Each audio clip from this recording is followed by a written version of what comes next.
Olá, eu sou a professora Mariana Ramalho. Vamos para mais uma aula de arte para a primeira série do ensino médio. É a nossa aula número 3. A habilidade nossa é explorar tecnologias digitais da informação e comunicação, compreendendo seus princípios e funcionalidades e utilizá-las de modo ético e criativo. A nossa competência da área é mobilizar práticas de linguagem no universo digital, considerando as dimensões técnicas, criativas, críticas, éticas, estéticas, para expandir as formas de produzir sentidos, de engajar-se em práticas autorais e coletivas e de aprender a aprender nos campos da ciência, cultura, trabalho, informação, vida pessoal e coletiva. O nosso objeto do conhecimento de hoje qual será? Que vocês imaginam? Olha lá na nossa aula 3, artes visuais do desenho ao audiovisual, o uso ético e consciente da tecnologia no mundo contemporâneo da arte. Então, nós vamos falar um pouquinho sobre arte e tecnologia da arte rupestre e arte digital. Então, vamos lá para uma leitura. Na história, desde os tempos remotos, a arte e a tecnologia estão atreladas. Uma se beneficia da outra, nas suas conquistas e avanços. Não podemos pensar em tecnologia somente na utilização de computadores, tablets, celulares, sites, redes sociais, software, outras ferramentas e equipamentos digitais. As tintas utilizadas nas pinturas rupestres eram tiradas da natureza, argila, carvão, minerais, ossos carbonizados, que misturados em um mix de vegetais utilizados como aglutinantes, formavam uma gosma para ajudar na fixação do pigmento.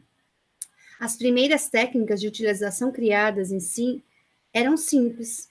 Consistiam em assoprar pó de materiais sobre mãos, a fim de deixar marcas na palma da mão nas paredes. Podemos considerar essas ações como as primeiras manifestações de uso de tecnologia para a produção de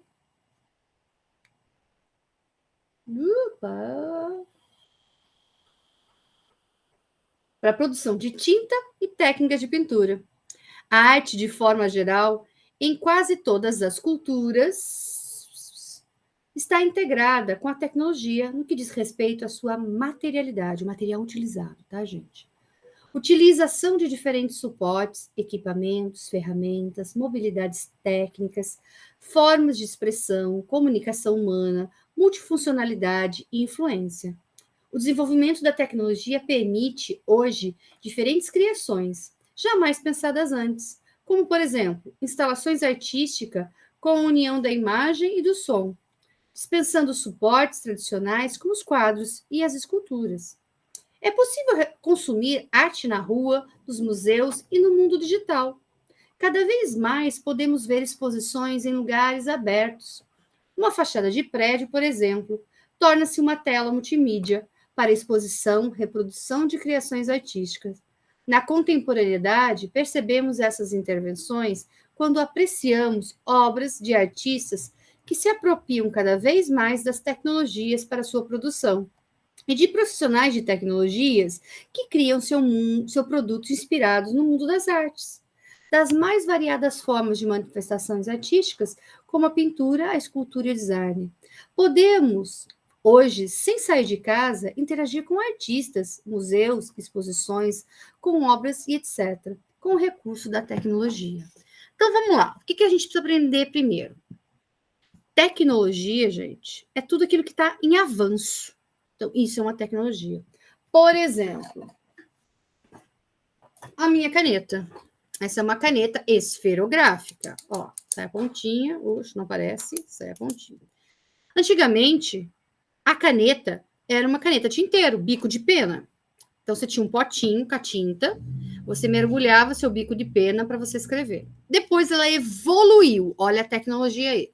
Ela apareceu a caneta tinteiro. O que era a caneta tinteiro? Esse tinteiro continuava o potinho, mas tinha um bico de metal. Pintar. Depois, outro tipo de caneta tinteiro. Tinha tinta dentro. Então, a hora que você abria assim, ela ia, você ia pondo a coisa, ela ia saindo. Depois surgiu essa caneta, que é a mais usada hoje, é a esferográfica. Tem uma esferinha na ponta dela, dessa esferinha você roda, né? E ela vai escrevendo. Então, a arte, gente, sempre teve tecnologia. Por quê? Foi o avanço. Então, ó, quando ele fala dos aglutinantes, antigamente os homens pré-históricos usavam sangue e a gordura. Para quê? Para ter um aglutinante. Hoje você já compra a tinta com aglutinante. O aglutinante é o fixador. Ó, eles usavam primeiro sangue, depois vou usar banha, depois vou usando a gema do ovo, até chegar na tinta que a gente conhece hoje. Então, essa é uma evolução. Essa evolução é tecnologia. Então, a arte sempre teve atrelada à tecnologia. Ok? Então, nós vamos falar aqui um pouquinho sobre o vídeo minuto. O que vem a ser esse vídeo minuto? O que é um vídeo minuto? É uma nova tendência aí. Ok? Vamos ver lá o que é. Para entender um pouco o que é esse bicho, o formato minuto, a melhor coisa que a gente tem a fazer é comparar ele com outros formatos existentes, como o longa, o média e até o curta-metragem, pois o minuto é super condensado, é 1 minuto, né? É uma informação muito condensada. E se a gente for comparar, o que está presente em 95, 99% das produções que a gente vê? Na estrutura, que é a estrutura do longa, do média e de muitos curta-metragens. É a velha dramaturgia clássica, né? Nos primeiros minutos, você pode reparar, qualquer filme que você veja, os primeiros minutos eles vão apresentar os personagens para você. Logo em seguida vai se desenvolver um conflito que vai se resolver. Essa é a estrutura clássica, baseada muito na literatura, que que se valem esses formatos mais longos. No minuto, essa estrutura não cabe, por um motivo muito simples, porque nós temos 1 minuto só. Você vai começar a apresentar seus personagens, seu tempo já acabou. Né? Então, o minuto que funciona, comparando, né, o que ele é, a estrutura é muito parecida com a dos comerciais, né, a condensação de tempo infernal, onde você não tem necessariamente uma história, você tem uma narrativa de uma ideia, de passar um conceito que normalmente eles querem vincular ao seu produto, a felicidade, ou a potência, ou sei lá que tipo de valores. E essa, na verdade, é uma grande vantagem do Festival do Minuto, porque a gente não vende sabonete. Aliás, está no seu regulamento que não pode inscrever vídeos comerciais aqui.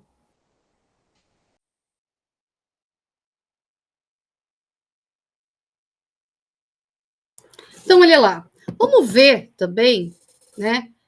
Quem é que criou esse tipo de formato? Quem desenvolveu essa ideia do filme conceito, na história do cinema, foi um russo chamado Eisenstein. Ele era obsessivo por línguas, falava 5, 6 ou 7 línguas, entre elas a língua chinesa. E o que ele descobriu? Ele viu na estrutura da língua chinesa que, diferente da nossa, que as letras formam palavras, que formam frases e dão sentido para a escrita, ele viu que os chineses se valiam de outra estrutura. Eram imagens, né? Então, por exemplo, a imagem de uma mão mais a imagem de um cachorro é igual a amizade. Então veja você que coisa maluca. Eu vejo desenhado uma mão, depois vejo desenhado um cachorro. Isso é igual a amizade.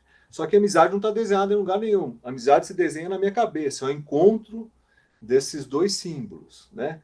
Ele chegava até a falar em cópula. Né? Que eles iam se relacionando e davam na minha cabeça, criavam um terceiro sentido. Se eu pegar a ideia do cachorro mais a boca, é igual a latir, dá um outro conceito na minha cabeça. Um outro russo que desenvolveu, inclusive, anterior ao Eisenstein, essa ideia de filme-ideia, foi o Kuleshov. Ele criou um conceito que foi muito conhecido na história do cinema, que é justamente o efeito Kuleshov, que leva o seu nome.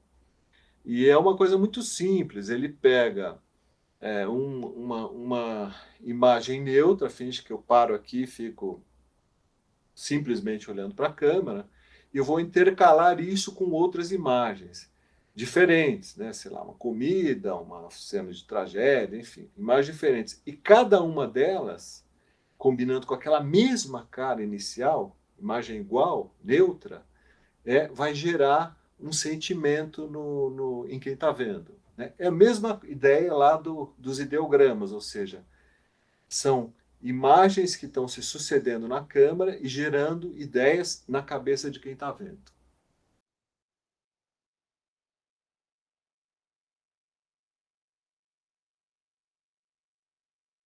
Coloque isso na sua língua e recupere. Então, olha lá, agora nós vamos ver um exemplo do que é um vídeo minuto, como a gente pode montar o nosso vídeo minuto.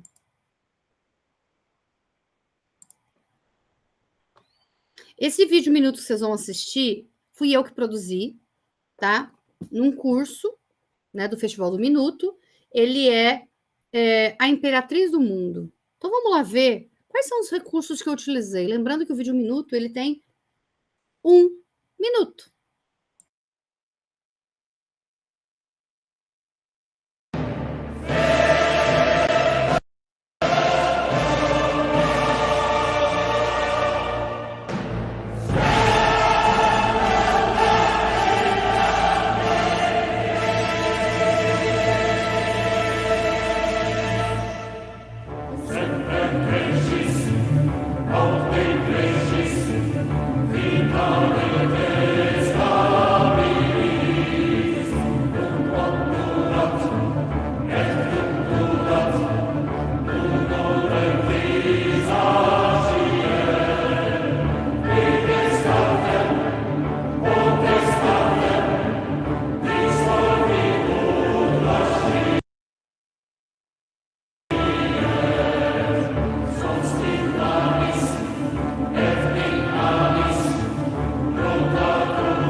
Então, olha lá, aqui você vai poder até ver outros vídeos do minuto, tá?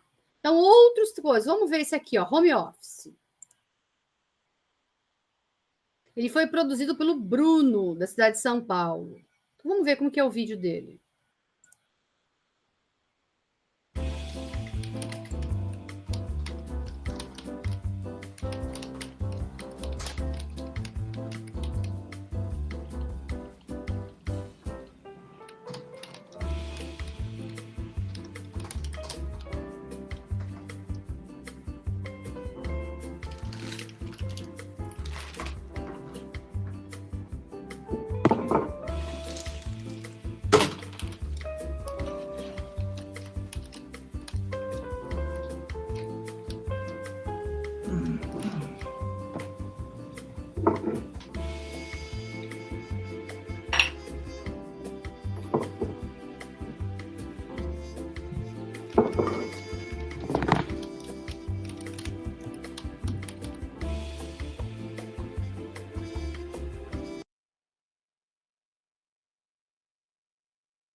Então, olha lá, são exemplos aí de vídeos minutos que a gente pode estar fazendo, ok, gente? Agora nós vamos ver uma técnica, a time-lapse. Anotem aí no seu caderno que técnica é essa.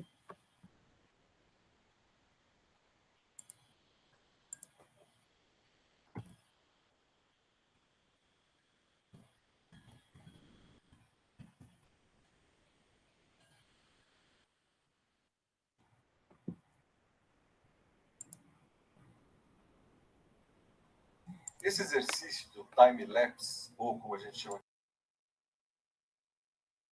na verdade é isso, né?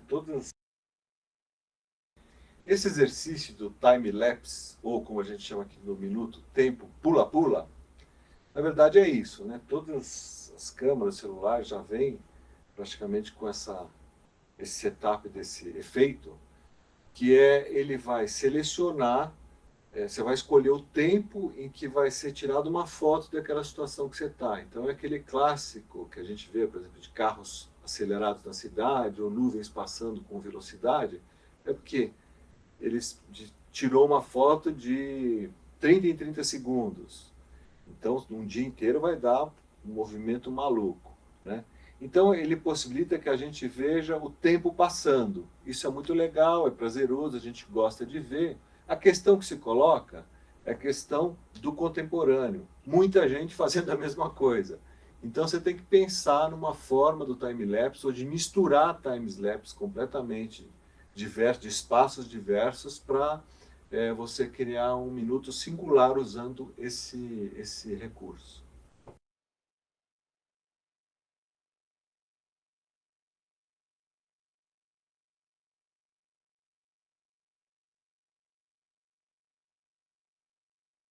Vamos lá para exemplos de time-lapse, tá?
Então, olha lá, esses são alguns exemplos de time-lapse, ok? Deixa eu fechar aqui, tô com umas abas abertas. Só um pouquinho.